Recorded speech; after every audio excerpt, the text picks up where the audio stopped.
दिनै आं क'क्राझाराव जोंनि जायफोर बिजनेसमेन दखानदारफोर बिथांमोनखौ आङो लोगो हमनाय जि हाबाफारि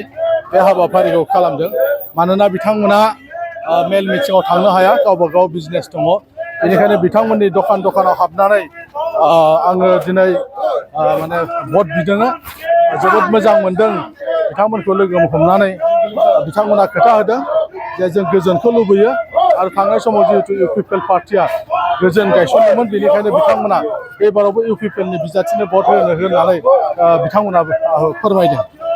गाबोन जोबथा फोसावदिंनाया मा जागोन गाबोनबो माखासे हाबाफारि दंबावो फुंनिफ्राय लानानै आं गासैबो टाउनखौ गाबोन कभार खालामगोन आंहा बेबायदि मोनसे प्लेन दंखायो। रायजोफोरखौ मा खावलायगोन रायजो राजाफोरखौ आं खावलायदों बे बारावबो इउपिपिएलआनो देरहागोन जेबो गोनो गोथो गैया बेनिखायनो आं रायजोफोरखौ खावलायनो लुबैदों